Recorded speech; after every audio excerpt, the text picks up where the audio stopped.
Welcome to the Colts Squad Show. I'm your host, Derek Schultz, and I'm willing to be a replacement referee for the right price. And I'm Zach Hicks, and it's nice to have Derek back. It's just sad the reasoning why he's back for today's show. I'm Jake Arthur, and the last thing this world needs is more meetings. And I'm Alan Pinkett, two-time Oiler, and I could never imagine being a player having 18 games in a season. Colts Nation, rise up. It's the Colts Squad. Everything Indianapolis Colts every week. Covering all the big hits and game-changing plays from the Circle City, the way only the Locked On Podcast Network can. It's time to squad up. The Colts Squad Show starts now. Welcome to the Colts Squad Show. I'm your host, Derek Schultz, longtime Indy sports talker and columnist for the Indianapolis Business Journal. I'm joined by a Notre Dame legend, longtime NFL running back Alan Pinkett, along with the dynamic duo. Zach's got no sleeves on today, so we are ready to rock and roll. Let's go. Locked On Colts. Jake Arthur, Zach Hicks, your first listen every day. They are here as we are fully squatted up and ready to go. Much to Jake's chagrin, unfortunately, the NFL is in sunny Arizona for meetings, the annual league meetings. And as always, there are some newsworthy bites from something that, Alan, you know this from when you were a player. Like, this wasn't a thing. I mean, I don't even know if this was a thing like 10, 12 years ago, but it's definitely a thing now where media go out and they talk to the coaches and they talk to the executives.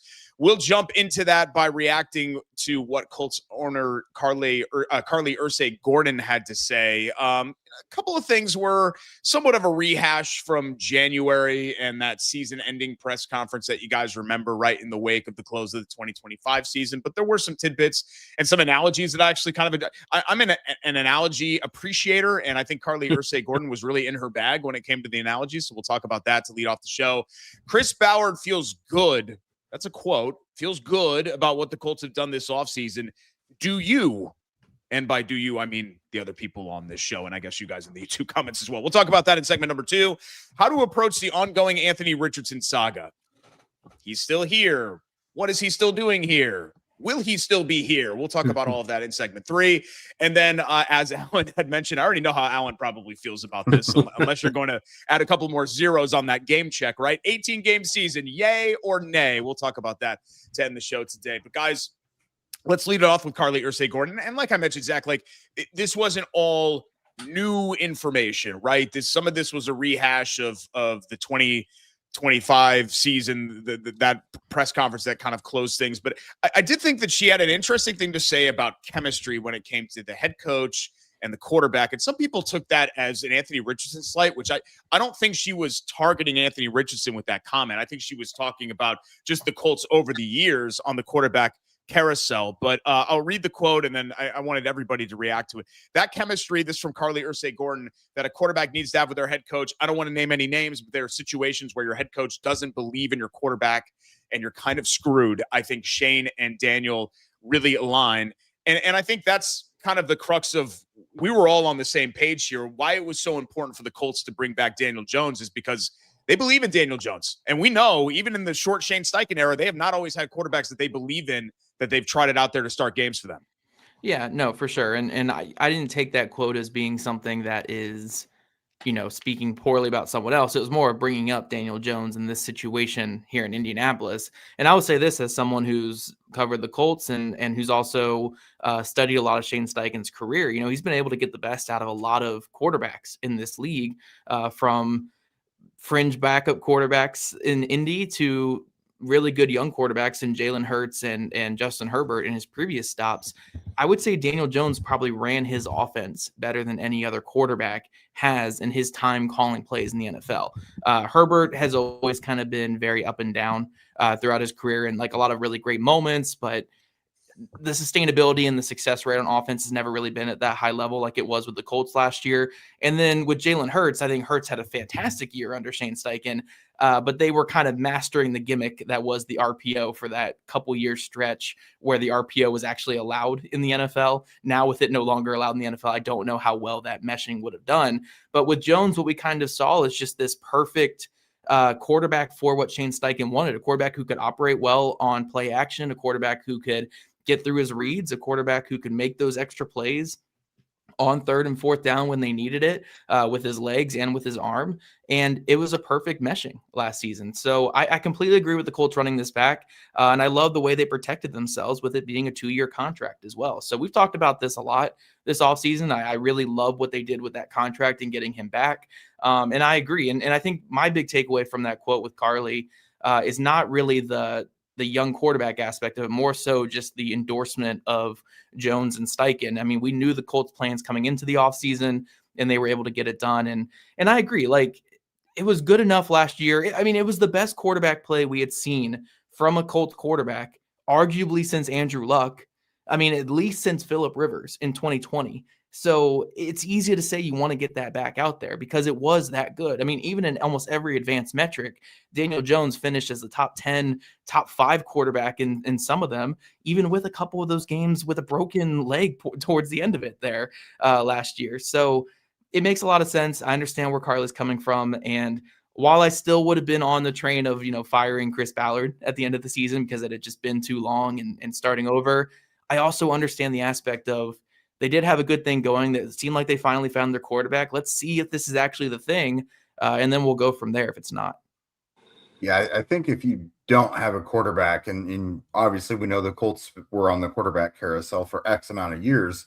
I mean, even when Andrew Luck, his last few years, they were having issues because he was hurting off the field, and the whole thing was just a mess. Everyone knows when your quarterback situation is unsettled, it's almost like you can't proceed with anything else until you know that is taken care of. And they had at least a good enough sample size last year of clear symmetry between Daniel Jones and Shane Steichen. Like Zach said, all the details about the perfect ways in which Jones executed what Shane Steichen likes most and what are like the biggest staples in what he would ideally like to have his offense be. Like you just had to run it back with that tandem. There was no other way they could go back to the drawing board. And Shane requires a very specific type of quarterback. I think they've tooled with a few different type of guys before, but at the end of the day, Shane needs a fellow football nerd that he could text with at 2 a.m. about protection schemes. That is what Shane needs, and that's what Daniel Jones is. And as much as it's about Daniel, like, we have seen even before the Shane Steichen era, we've seen the Colts and their head coach have to hide their quarterback. Like at a certain point, Frank Reich basically lost trust in what he would be able to do with like Carson Wentz. We saw all the panic moves of 2022 with the quarterback situation and the put him in, take him out, all that stuff, like the Anthony Richardson stuff, and they're just not developing at the rate they wanted to, and injuries derailing things. Like we've seen what turmoil looks like between head coach and quarterback and all that. And this was the best that relationship has looked since 2018 with Frank Reich and Andrew Luck. So I'm with Carlie. If you see that much of a ray of sunlight in that relationship, you have got to capitalize on it, and you just ride that until the wheels fall off. I mean, maybe the wheels do fall off here, but I think we saw enough of it last year where you have to continue down that path. Well, let me just start off by saying listening to Carlie is so refreshing. And she talks about the fact that she feels like she has like a 5th grade education when it comes to knowledge of football compared to Shane Steichen and Chris Ballard. But when you listen to her talk, that's a 5th grader who's going to be valedictorian of a senior class. She knows what she's talking about. And, her being on the sidelines and taking notes and paying attention, that's not for show. And I learned that she's been doing that for a while now. So it was just refreshing to hear from her because she adds a perspective that you don't hear from a lot of other owners. And I know she's not the only female owner. I mean, my old team, the Oilers, Amy Adams Strunk is the owner there. And sometimes, it's you got to be twice as good sometimes to be looked at favorably. I think that's the position that, a female as an owner probably feels like inside because you got all this old club of, old white men just, thinking that they know what they're doing and how to run it, and they don't need a woman in there. So I know that I think she relishes the opportunity to manage and run the team her way. But she's been paying attention over the years to where this isn't all new to her. And I say all that to say she was just telling the truth when she noticed that there may have been not the relationship you needed where the coach believes in the quarterback. And look, we all know when Anthony Richardson missed on scat protection and missed that blitz and got his finger all messed up, Steichen was done with him. So he was done, and so she also talked about how Shane Steichen is always thinking about football 24/7 and thinking about tweaking this and tweaking that, and she really likes that about him. And so to be able to have a quarterback that has that same type of personality trait, like you said, Jake, call up at 2 a.m. and say, hey, I noticed this about your footwork, or I noticed this about how about if we try this? If they come with 3 guys off the blind side, why don't we run this part? That type of that type of talk. She sees that Shane Steichen is excited, and look, we know on any level of football, you either have that guy at quarterback or you don't have that guy at quarterback. And when you have that guy, I don't care if he's 80%. You're going to try and roll with him because at 80%, he can still make that offense go. So I had no problem with what she said in terms of a relationship. Maybe it was just overall thinking, or maybe it was specific. But to me, she was just speaking the truth. And that's another thing I like about Carlie. She does tell the truth. Yeah, one thing I want to add on to what Jake said about the texting in the middle of the night about football and stuff. A lot of the comments are saying that Shane is looking for a buddy at quarterback instead of a good player. That's not, Jake more so meant that Shane Steichen is looking for an obsessive player at that position. A player who is obsessed with football in terms of getting better, understanding their mistakes, and improving. And they saw that immediately when Jones came in here. And again, we're not here to point fingers, but there was another quarterback here who's still currently here, who won't be here by the time the season starts, who simply wasn't showing that in his couple seasons before Jones got here. I mean, again, we don't have the official reports and all that, but I think we can read between the lines here that that's not what was happening when it comes to Anthony Richardson at quarterback. So when Jones came in here, they got what they wanted in terms of that obsessive personality. And one thing with Jones was so much of the Colts offense this past season, and honestly, since Shane Steichen has been here, has been, we are going to give you every bit of information you possibly need before the snap, with motion, with alignments, with matching half-field reads on top of each other back to back, and you're going to have answers pre-snap. It's on you to diagnose what the answers are to what we are giving you. And we saw with Jones last year when he was healthy, he was able to find those answers with the pre-snap motion, with a lot of the alignments that the Colts were doing. He was able to find ththose answers where other quarterbacks in Steichen's system simply weren't doing that. So again, we can criticize Jones all we want, but he was able to actually take like the cheat sheet that Steichen was giving him pre-snap and execute it better than any quarterback has in Indy since Phillip Rivers and arguably since Andrew Luck. So again, you can have all your complaints you want, but it's not that Shane Steichen wants somebody at quarterback. He wants a guy who can apply and run his offense. And last year they were a top 10 offense by the end of the season with Phillip Rivers starting half the or quarter of the season. Like they were a good offense last year. So, I mean, it's the nature of the position. They found a guy who worked for them and they're going to try to run him back. And I understand it. Two other comments from Irsay-Gordon. I mentioned rehashing the 2025 season. That's sort of what she did. Quote, "It felt like a movie where we pressed pause, turned it on, watched something that was really horrible. I want to press play and watch the end of this really amazing movie because the ending I think is going to be amazing." And then that's, kind of what we've talked about, right? The reason for retaining Ballard and Steichen is because she really, and the Colts brass really believed that the first half Colts of last year were the real Colts and not the second half Colts. But I did find this interesting. 2026, just kind of looking forward from Irsay-Gordon. Quote, "Every year we fall short. It breaks my heart because they only have so long to do this." She's talking about the players and, the coaches, GMs, the whole thing. "Because of the roads we've sort of been on, we were going to empty the tank. We're going to go balls to the wall," which I joked with you guys offline. I don't think I've said that since I was in college.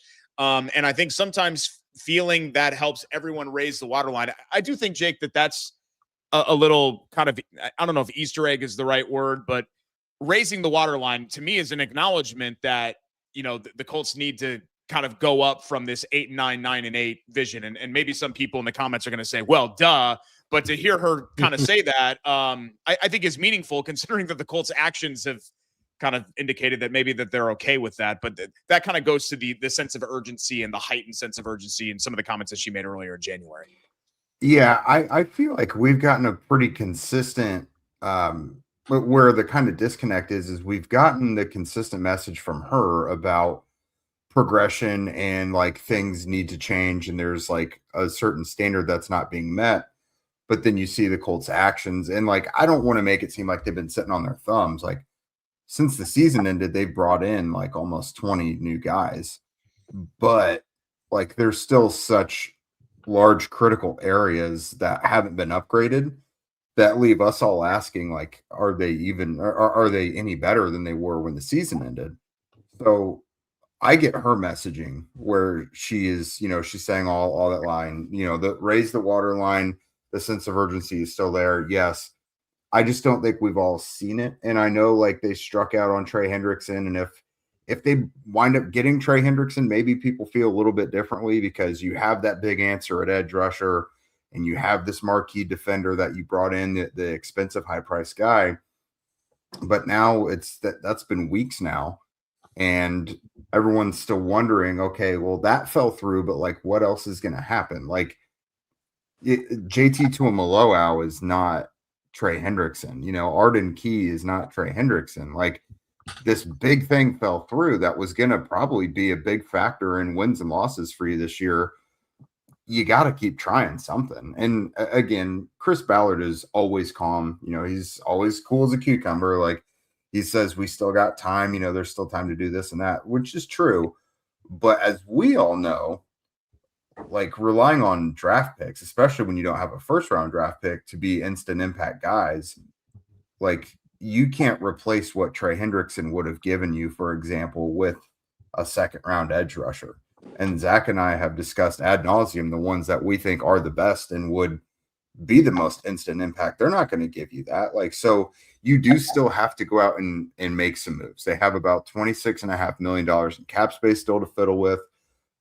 They have still some tradable assets. They have some things they can do to create more cap room still. So I think everyone's just kind of sitting here waiting because it's been a few weeks since anything like impactful has happened. But yeah, I do think from Carlie, even internally, the message is still being projected the same, that like expectations are high. Like I'm telling you what my expectations are, but it's up to you to meet that and like put action to it now if you're Chris Ballard.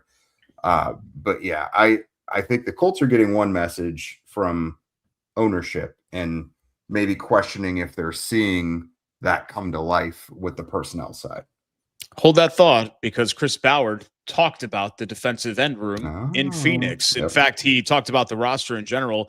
He feels good about what the Colts have done so far this offseason. Do you? We'll discuss when the Squad Show returns next.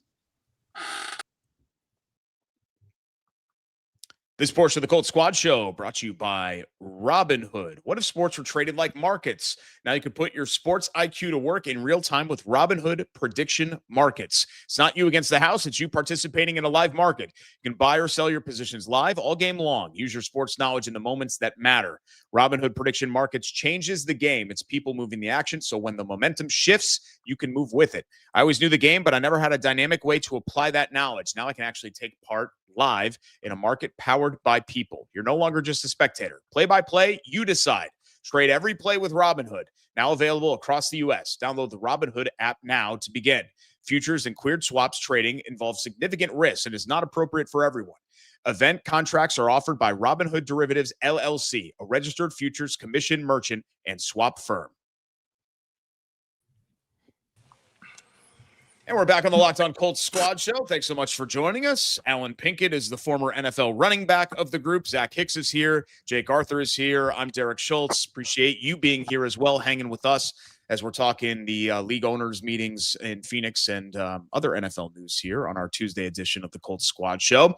So Jake had sort of alluded to what Chris Ballard had to say about the defensive end room. And he had some comments about the offseason in general, but let's kind of stick with that defensive line grouping because, you know, as Jake had mentioned, you know, the Trey Hendrickson deal didn't end up working out. They added a couple of other players and Ballard talked about those. This from Chris, quote, Key, we played against him a bunch and Shane said he was disruptive, always the guy that they had a game plan against. Clemens is just tough, hard playing, kind of the same role as what Tyquan had.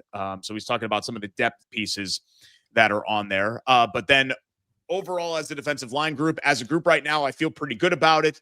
Does that mean we won't add? No, we've got time. There's some free agency stuff still left. We'll see if we do anything else, the draft and then the end of summer and into training camp. Look, we would love to have a 20-sack guy on the team. Absolutely. I think every team would sign up for that. Yeah, but they don't have that. He did talk about Latu taking the next step as well, Zach. You know, 9 sacks is not that far from 14, 15 sacks if we can get him to finish. And, you know, I'm paraphrasing a bit, but he said something about how they feel like the coaching staff can get Latu over the hump. And I think really, am I right in saying like that's sort of the determining factor of all this? Because let's face it, I don't care if Shane Steichen said that they had the game plan for Arden Key.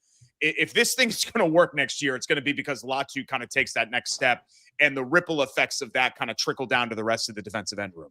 Yeah, that would have been the case with or without signing Trey Hendrickson. Because, look, everyone can be pumped about Trey Hendrickson if they would have landed him, but he's a 30-something-year-old pass rusher who played 7 games last year. So the Colts might have just dodged a bullet by not having another 30-plus-year-old defender who might not play any games next season because everybody who was 30-plus on that defense got hurt last season.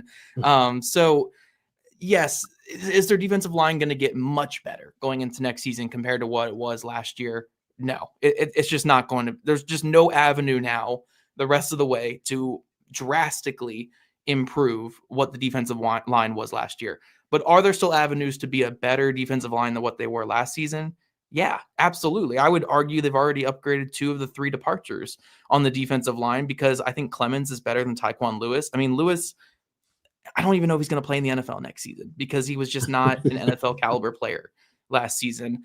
And then in terms of Samson Ebukam, he just could barely move last year because he was coming off that Achilles injury where Arden Key is a fine rotational edge rusher. The key is what is going to be this next move for the starter. And they still have plenty of avenues. There's no rush right now because there's still Joey Bosa out there. There's still Jadeveon Clowney out there. And maybe there's a guy at 47 that they really, really like and really, really want. So they could totally take a guy still on day 2, but if they don't fall in love with these players, they have that fallback option of a Clowney or a Bosa. And look, Clowney and Bosa are not saving your franchise here, but are they better than what Kwity Paye gave them last year? Probably. So then you're looking at an overall upgrade on the defensive line without it being a massive upgrade. So is that enough?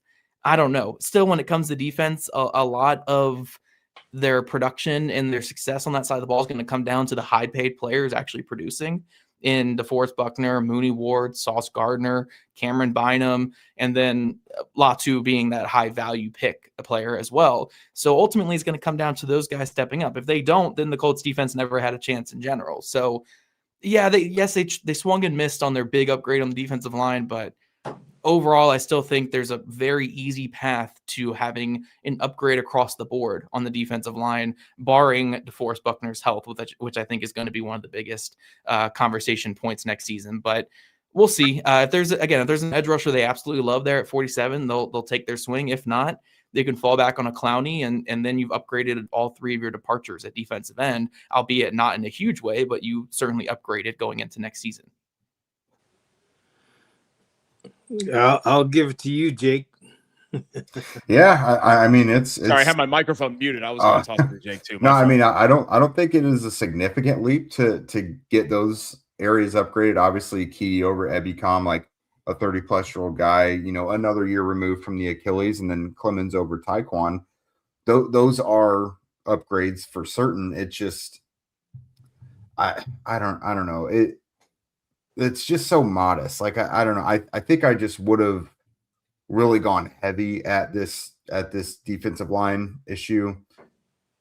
We've just seen, like, all the good teams in the NFL, all the successful teams in the NFL have just had, like, such persistent, harassing pass rushes. And it just seems like the Colts are fine with skating by with the bare minimum upgrades if that's what they wind up doing. Now, like, circumstances dictate, what happens. Like, you can go for big swings and they just don't work. Like, I'm sure Hendrickson wasn't the only thing they attempted, and that's not like Hendrickson was going to save the world or anything. I just want to see a splash. You know what I mean? Like, they've talked the talk, but they haven't really walked the walk so far. Like, they've made such modest upgrades so far in certain areas. But again, there's some where you still have concerns. Like, receiver doesn't look like a great group that can trot out there right now, especially with Jones coming back under his circumstances. We've talked about edge. We've talked about linebacker. O-line depth is a bit of a concern as well. So it's just, I don't know. It would be nice at this point of the offseason to not have so many areas where you're like, I don't know if they should enter the season like this. Yeah, no, I agree with you overall. My slight pushback when it comes to defensive line, though, is just I think right now we're just seeing the nature of what happens when you miss on the defensive line draft picks, because you can't really just buy a pass rush. You have to draft a pass rush. Like, you can buy aspects of a pass rush. Like, you could buy a DeForest Buckner by trading picks to get him and paying him a big contract. You can, buy certain pieces, but in terms of the whole pass rush, you gotta draft and develop. And that's just, it's like we're reaping what happens when you miss on your Kwity Paye's and your Dio Dangbos and all these other players. JT Tuimoloau, I wouldn't say he's a miss yet, but we're not talking about him as a hit currently. So it's just like, when you look at Seattle, when you look at Philly, when you look at Houston, like, sure, they bought like a piece or two here and there, but they mostly drafted those pass rushes. You can buy a secondary, you can buy a linebacker. It is hard to buy a pass rush because usually if a pass rusher is hitting the market, there's some defectiveness with them.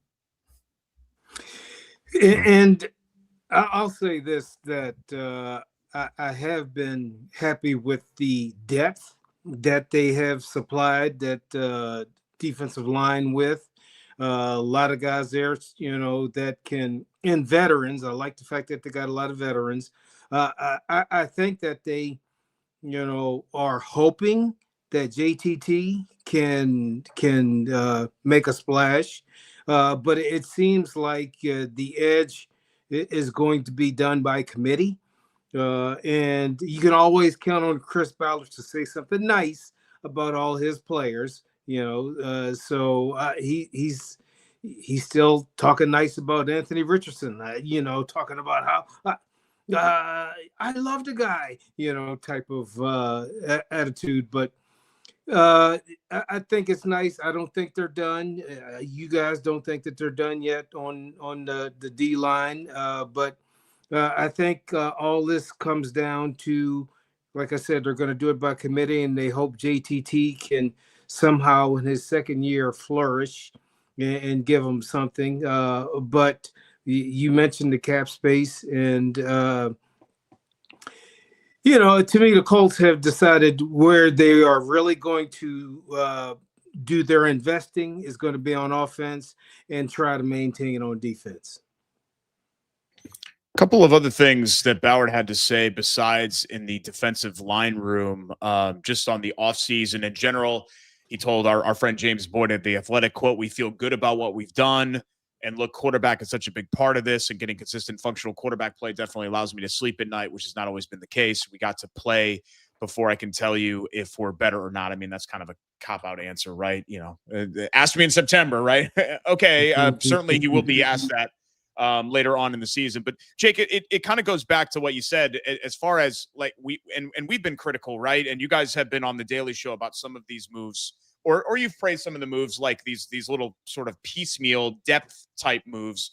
But I think really if you're focused on, did Chris Ballard check the boxes, the big ones of the offseason, I think a lot of us would agree yes, simply because they brought back Pearson Jones. And he's talking about the quarterback play in this quote, but I think he's also mentioned the fact how important it was to bring back Alec Pierce as well. Yeah, I do think, though, like, you couldn't have gone forward in the offseason without those two massive boxes being checked. Like, those were clearly the two biggest things. And I do commend them for getting that done. I mean, it was the risky path. We all kind of talked about that as well. Like, we were worried that maybe both weren't coming back. But at the same time, that job is done, mission complete.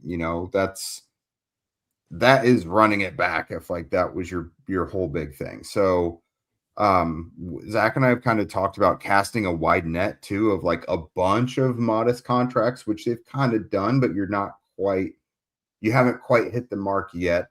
Again, like at receiver, Michael Pittman Jr. out, AD Mitchell out. Nick Westbrook-Ikhine is a very kind of niche player. I was actually talking to the host of Locked On Titans today about Nick Westbrook-Ikhine, and you're really getting a guy there who, is a big play threat occasionally on offense, but overall is like a special teamer and a gunner. So the Colts more so replaced Tyler Goodson with Nick Westbrook-Ikhine than they did Michael Pittman, So right now they're still trying to piecemeal receiver together and rely on Ashton Doolin to take a step up, Josh Downs, Tyler Warren. So like you still need another weapon there. Receivers, another position we've talked about that isn't necessarily an instant splash hit in the draft. Like those guys take a little bit to develop. Edge, we obviously talked about ad nauseum.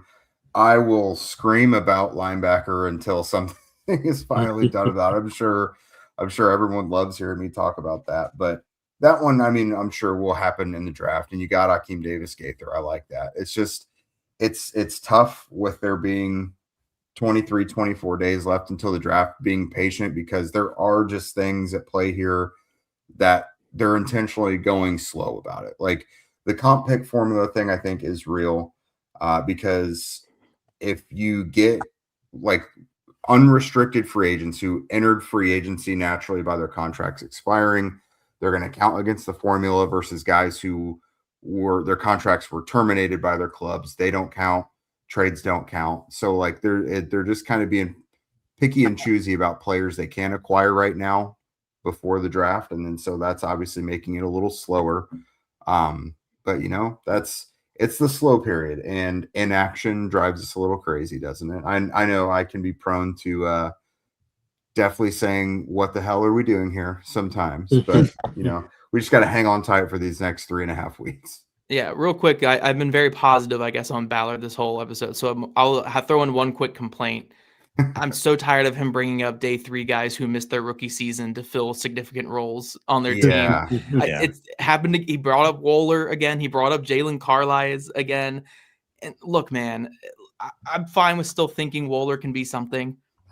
Let's stop touting a guy who missed his entire rookie year when he was a 7th round pick. If he was that great, if you thought he was that awesome, you would have taken him in round 6 or 5 or 4. It's not a new thing either, because Hunter Wohler just became the new Daniel Scott. Right. Like, and then keep bringing up Carlisle's. I feel like I'm going crazy here. Like if Carlisle's going to be their answer, could be their answer at linebacker. Is Paris Campbell going to be their answer at wide receiver? Is Daniel Scott their answer at safety? Like, again, relying on guys who miss multiple seasons due to Jelani Wood's going to come out of the blue and be their starting tight end. Like, relying on these young players who keep missing entire seasons to potentially start because you thought highly of them 2 to 3 years ago. just doesn't do it for me, man. I'm like, at some point, especially with a day 3, like Carlisle was a 5th round pick. Like, why so much loyalty to a 5th round pick? Who has missed a season and a half? Yeah, season and 3/4 basically at this point. Like, there you go. He's barely played. Like, why is this 5th round pick getting so much? By not playing either. Right. Why is this 5th round pick getting brought up so much into his 3rd season? But then again, why is Daniel Scott still on the team? I guess that's the whole thing with Chris Ballard. So that's my big complaint. I guess he keeps bringing up these guys who, like, realistically, I'm not saying you completely move on, but they're more like scratch off tickets than anything else right now. If you hit the lottery on a scratch off ticket, cool. But like, you can't expect that to hit the jump, the big win or whatever. Like, come on. I don't know if any decision maker in the NFL loves players recovering from injury as much as Chris Ballard loves players recovering. He just loves them. He loves rehabbing players. When the Colts Squad Show returns, we'll tell you why we don't buy that there's a scenario that Anthony Richardson returns to the team in 2026. Plenty more to come next. Don't go anywhere.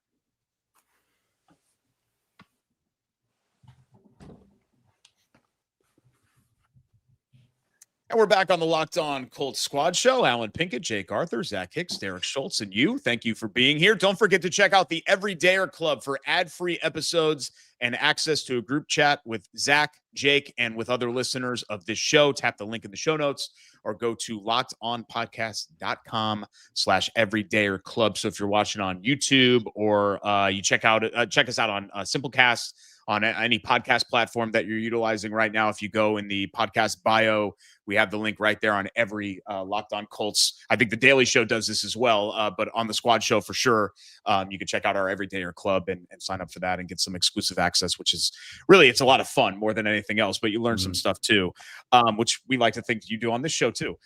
So the Anthony Richardson situation is ongoing. Obviously, he has not been traded yet. We know that his camp asked for that the Colts were looking around for that. That topic was broached in Arizona once again. This from Carlie, Irsay-Gordon, quote, "I'm proud of the way Anthony's handled himself. He's so immensely talented. I feel the world is his oyster. He totally has an opportunity to have a career in the NFL if he wants to. I just feel bad that he's gotten the short end of the stick with the injuries." Okay, great. Ballard on Richardson. We'll see how it works out over time. We've had some discussions with teams, but nothing's come to fruition at this point. I'm proud of his development, his growth. He's had some bad freaking luck. God, I can hear that in his like Southern drawl accent. We've seen it in this league. Sometimes things don't work out one place. They become good at the next. We'll see here over the next month how that ends up working out with Anthony. So, some of the same supportive stuff. And the Colts are always good about this, and they support their guys. And I think that that's actually a compliment for how they run their business. But this was the one that, got some newsworthiness. Ballard on if there's a scenario where Richardson returns. Quote, "There's definitely a scenario there. He's a good dude. He's talented. I mean, I still want good for Anthony. I still think he's got a lot in him. He's had some freaking bad. There's the freaking again. He's had some freaking bad luck. But I still think Anthony has a lot of ability. He's maturing and growing." But Zach, I think back to The Wire, right? The game is the game, right? when you're trying to, we all know what this is. Anthony wants out. The Colts want him out. They're going to do the best that they can to help him out. And I don't think there's any animosity there, but it's a business and the game is the game. And you're not going to, if I'm at the flea market and I've got this antique Yankees pen, and somebody wants it, I'm not going to be like, yeah, this is a piece of junk. I'm going to be like, this is a beautiful antique Yankees pen that you definitely want to play top. Like you're going to try to sell it. And I think that the Colts saying these things are just them continuing to sort of sell Anthony Richardson to other teams. Cause I don't buy that there's a scenario where he's back in 2026. Yeah. It's like having a yard sale and you put like a $10 thing on it and someone comes up and offers you $5 for it. You're like, well, I could just keep this. Like I'm perfectly fine keeping this. Like, you at least got to give me $7 if I'm going to give this up. It's kind of what it is, like, oh, I'm perfectly fine keeping this when, like, I don't want to put this back in my house. Like, I've already committed to not having this take up space in my house. I know this is kind of like a very obtuse analogy here, but like Derek said, he loves analogies. I have to bring out analogies, I guess. But it's kind of what it is right now, where it's the negotiating game. It's very much I wish I could think of a recent like Indianapolis centered version of this, but you guys only have 2 sports teams. Was there a Pacers player that we traded that we didn't know, like Sabonis was going to be here or something until we got the Halliburton off? I don't know. I don't know a perfect other sport comparison here in Indy, but it happens all the time in sports, right? Where you say like, this guy's going to be on our team for sure, or, oh, there's an opportunity to certainly keep him for sure. But it's part of the conversation. It's what he tells these other GMs on the phone as well when they're offering a 7th round pick swap for him or something, like, come on, I can just keep him. He's still young. He's still developing. He's got the talent. He's just been injured. Like, it's part of the game. So I fully don't expect him to be on the Colts. And I think the Colts know too that like once one of these really bad teams misses out on Tiny Ty Simpson as QB2 in this draft, there's nothing intriguing about this I mean, look, even Simpson's not intriguing in this quarterback class. Like, you'll get a team that will be like, you know what? It's either Richardson, who's still younger than Garrett Nussmeier, and Nussmeier barely has an arm left anymore from all his injuries. I can get Richardson for like a 6, where I have to take Nussmeier in like the 4th because he's a rookie. I'd rather do that. So I expect him to get traded at some point.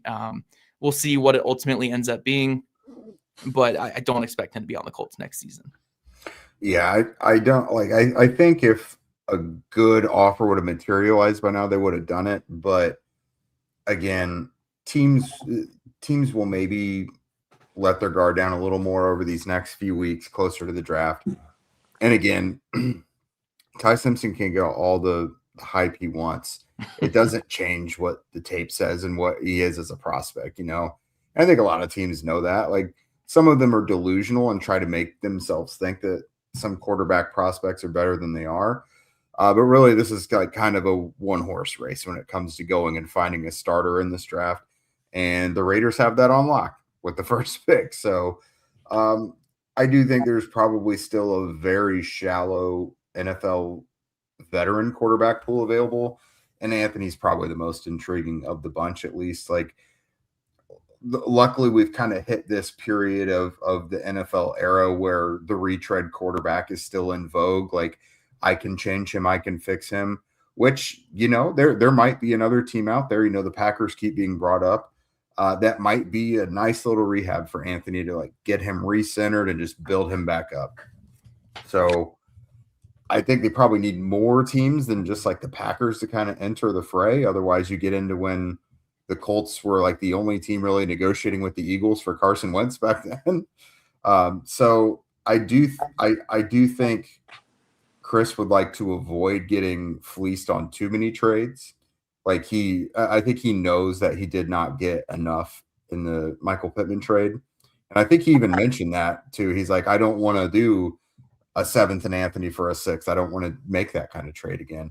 And again, it's a quarterback that was a top 5 pick who is still on the rookie deal. So it's like, doesn't want to make the trade that he did. Oh, I'm so sorry. I'm still mad about that. Yeah. But that's another part of it. Like, I think ultimately a deal will get done because historically when players have asked for trades, he's made it happen or he's given them their release. Like, he has done that. He traded Nyheim Hines, Stephon Gilmore, Pittman. Like, Pittman was all kind of a mutual thing. And like Zaire, like, when it's put out there that a trade might happen and like just listening to Chris's language and the way he phrased all those things, I do think something gets done because it's like the same way he talked about Zaire and talked about Pittman. So I think something will get done. There's just it's not at a fever pitch yet. It's not close enough to the draft. I think we'll get there. I just probably think the offers haven't been enticing enough yet. I think there's probably been some conditional offers where they'd have to defer to the 2027 draft to see how it works out with Anthony's playing time and all that stuff. And I don't think they want that. I think they want the immediate draft capital for it. But ultimately, I do think something gets done. I mean, worst case scenario, he does stay on the roster for 2026 and gets traded by the deadline.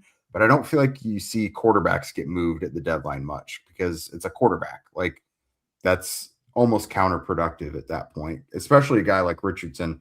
You're going to throw him into a new system mid-season and hope you get some out of it? Probably not. I think that's probably the carrot he's dangling, though. Chris is saying, like, I'll take this into the season. You can still trade him, but I'll take it into the season.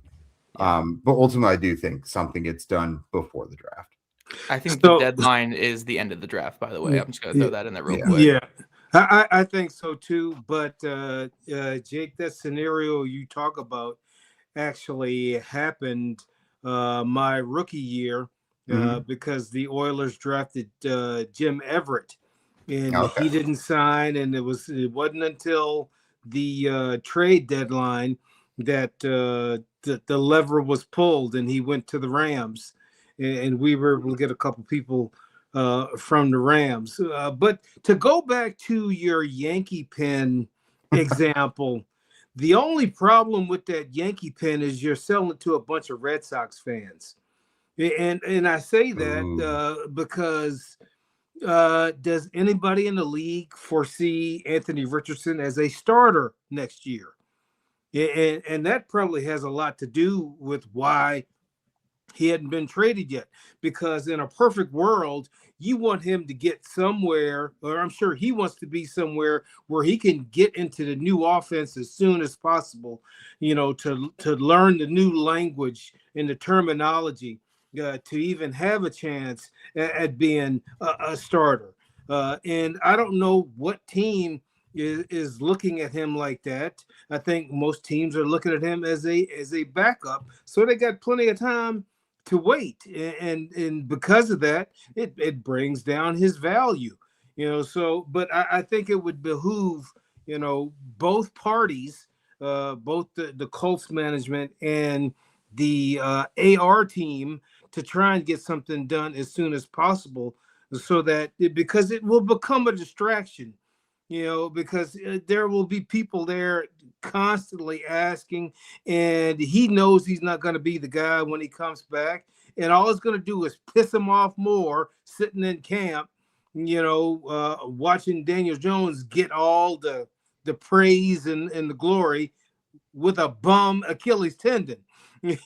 So I think something will be done. I think what's going to probably end up happening, and you mentioned it, Jake, is they're just going to have to bite the bullet and either get a 6th or 7th rounder, and they might not be able to get one until the 27 draft.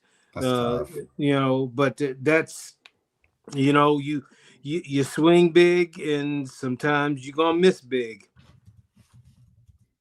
And that's essentially what happened, right? Yeah. Even though obviously the person that swung and missed is still in the batter's box to take on some more pitches. We'll see how that ends up going. 18 games for the NFL regular season. That may be somewhat off into the future, but it was a current topic in Phoenix, and it's going to be a current topic on this show when we return next.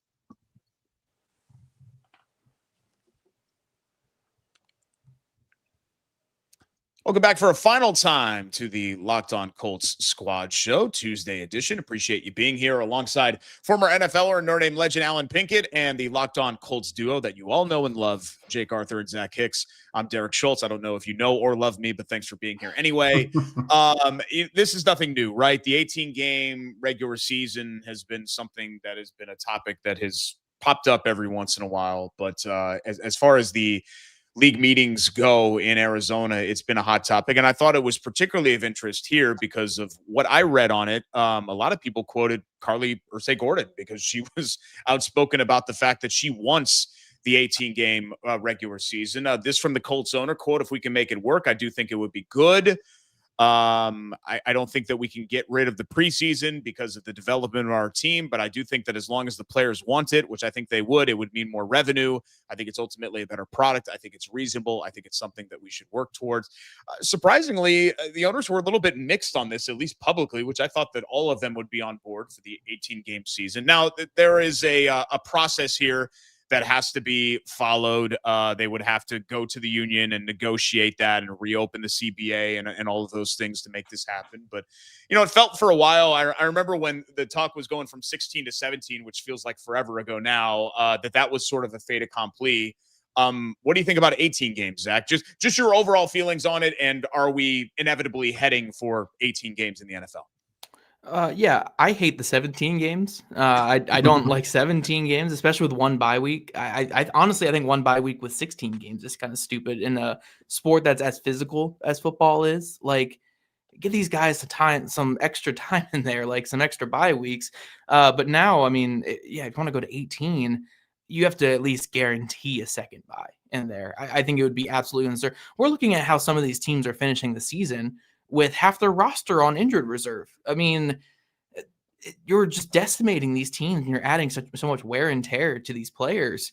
And then also the stats nerd in me, I hate the historical like stats aspect of it, where it's like I have to compare what guys were doing in the 80s and 16 games to what these guys are doing. I mean, heck, you have to compare what you're doing back in the 60s and 70s and 14 game seasons to what these guys are doing in 18 games. Like, oh, of course this guy's breaking OJ Simpson records and Jim Brown records because they get double the games that basically that these guys are getting. And on top of that, like Joke says in the comments here too, is like we're getting Wednesday night football games now as well. Like, are we trying to hurt these players as much? Like, is the goal right now just injure players?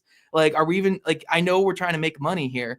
I think the only way I'd be down with an 18 game season, and I think Joe Burrow was actually kind of on track with it. But I do think that having multiple bye weeks throughout the season, they have to move off of their early February Super Bowl window, I think, as well, and just space out the season a bit more. Let these players rest a little bit so they can finish seasons here. And I think Burrow even mentioned putting the Pro Bowl like at the 3/4 mark of the season or halfway mark of the season. Like the NFL is the only major sports league that has their Pro Bowl at the end of the year, where everybody gets that break in the middle of the season to rest and relax during the Pro Bowl games or the All-Star games, where the NFL, they just keep chugging through it all. So I do think there needs to be more buys, larger rosters as well. I know that's not going to help with some of the issues at depth at some of these positions. Like, you're not fixing O-line depth around the league by adding larger rosters. But if you're gonna put these players up there on Tuesday nights and Wednesday nights and have them fly all the way to Brazil for their 18-game season, you should probably have more players on the roster so you can actually survive a season. So look, I hate it. I really hate I hate the 17 games still. I'm not a fan of 18 whatsoever.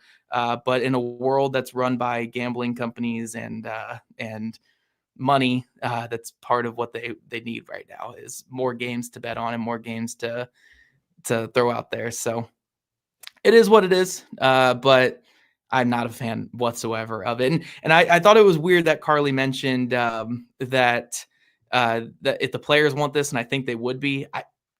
Alan, would the players want this, you think? More games? Hell no. And the only thing the owners can offer is just a little more money. Right. But it's not really worth it. It's not worth it because I think an 18-game season ultimately shortens your career. And right now, the average career is what? Still 3.5 years? It'll move to 3 games because 18 games in a year plus what, 2 or 3 preseason games? And I know a lot of players, starters aren't playing in the preseason games. But to me, it's a ploy to shorten the career, create more turnover so you can always have younger guys coming in, and that will save money. For the owners, yeah, we'll promise you more money in salary, but you won't get to it because you won't be here long enough to get the damn salary. So I don't like it. Zach, you also touched on the fact that every single record will be broken because of the 18-game season, and some of the I know records are made to be broken. But it's just, to me, slamming the door on what happened in the past, because there were some great performances over a 14-game season or over a 16-game season that will be negated because of the longer season. And you already talked about it. By the time you get to the end of the year, you got guys that barely made the team that are starting at the end of the season because, or they look like a mass unit because, it's a physical game, so 18 games makes no sense to me. I understand why the NFL would want it because with football, you cannot dilute it. Just like college football, I remember there was a time where why do we even put our team on TV? I make more money by people coming to the stadium. Well, that mess doesn't happen anymore. They cannot put enough football on TV because people love to consume it. And yeah, the players may get a little bit more money. How much more money do you think the NFL is going to make with one more regular season game? I mean, it's multi-millions that they will make. So hell yeah, they would love the 18 games because they make more money. So I'm firmly against it from a player's perspective because I'll say it one more time. I think it will shorten a lot of guys' careers. Yeah, my big counter for the NFLPA would say lessen the requirement to retire with benefits, and maybe we'll talk 18 games, which the NFL would no chance ever engage with. They want you to have to accrue 4+ games played over the course of 4 seasons to retire with benefits. And it's going to be so much easier to break these players down now with or just to cycle in more like bottom of the roster guys. If we have larger rosters and stuff, we'll just cut guys throughout the week and all that. But yeah, my big pushback would be double the minimum salary if you want to do this, then, because you're going to make so much more money. Double the minimum salary, make the minimum player make over $2 million instead of $1 million. And also make it easier to retire with benefits, and then we'll talk 18 games. But I mean, with who's running the NFLPA with his new reelection, I don't anticipate that coming to fruition. So we'll see. But yeah, I mean, Jake, I'll let you talk here. Me and Alan are obviously very pro player with this stuff. We get frustrated with it. Yeah, I mean, the only anti-player sentiment I've got here, Zach, is I think it's probably okay if we scrub O.J. Simpson from any layer of U.S. history. That's probably okay. Totally but no, I do feel for the players on this because the NFL train will never stop chugging and expanding their whatever Goodell and the NFL and the owners want, they're gonna get. Right. They'll get the 18 games eventually. I think they just have to listen to their players because number one, players don't even want Thursday night football, and that's been going on forever. And they just keep expounding on what they're putting these players through, because don't forget, it's been kind of a whisper, but it will pick up. At some point, they're going to want every team international at least once a season as well. So the amount of travel, the amount of games and everything, I think 2 bye weeks is that is the most obvious part of it. Minimum. Look at a lot of college teams already have multiple bye weeks and play fewer games than the NFL does. It's common sense. And when they get in the playoffs, that mess is so spaced out. They get 10 days between games. Exactly. Yeah. So there's a lot of stuff you have to do to go back to some of the things you did during the COVID season to make it easier to use certain players and the eligibility for players and things like that in the practice squads and IR. There's going to be a lot of moving parts to this. We could be for it or against it or whatever, but it's going to happen probably within the next few years. What is it? The thing where the 2027 Super Bowl or something doesn't have a date yet or whatever it is. Yeah. 2028 doesn't have a date yet because obviously it's probably going to get pushed back. So it's coming sooner or later. I just hope they do whatever they can to actually make it fair for the players. And not just the fact of the players being I don't want to. It's they're literally their livelihoods and their physical bodies are being put through so much. Again, there's a lot of things it's up to teams right now whether or not they take their bye week after their international appearance. Don't even make it a thing. You're gonna all get at least 2 bye weeks. So if you're international, you're definitely getting a bye week after. There's going to be certain times where you can't play Thursday night and this and that. Just please be careful with what you're putting these guys through. They don't care about that. No, not at all. Not at all. They don't. And more, it's obviously more money is the thing. An extra week is, it's more money for us guys. Everyone who takes part in the NFL is going to benefit financially from it. But the players, as always, are going to be the ones that have to be the sacrificial lambs to go through this for the benefit of everybody. But yeah, I just, for once, I hope they take into account the health of the players. And like Zach said, the new leadership of the NFLPA is what it is. Like, is he for the players? I don't know. But like, for the love of God, like someone with common sense step up and figure out a plan that works for everybody. Because like, we know you're going to get your way, NFL. You always do. But like, just don't kill your players in the process. The only other thing I'll say, I want to add it quickly, is one of the things they try to do is scale back in preseason with practice. Well, that hurts the product also. It does, because absolutely. they're not able to hit, and you need 2 or 3 good weeks of solid hitting, because what has to happen to build a tolerance for the season, you got to lose your legs and then regain them again. And with the type of practices they have now, which is basically, a walkthrough, they go into the season, more injuries end up happening during the season because they go so light in the preseason. Carlie did mention that they would need to look at the way they restructured and like did the offseason program, which is smart, because I think it takes a wholesale change of the entire way the NFL calendar works. So yeah, find a way to, like you said, Alan, set things up to not just go from 0 to 60 on these guys. Because I do think that definitely leads to injuries, which that was more of a player-driven thing in the latest CBA. But I don't know. There's just, if you do this, there's so much that has to be considered from all sides. Yeah, and I feel for the players and their bodies. But I mean, think about the owners.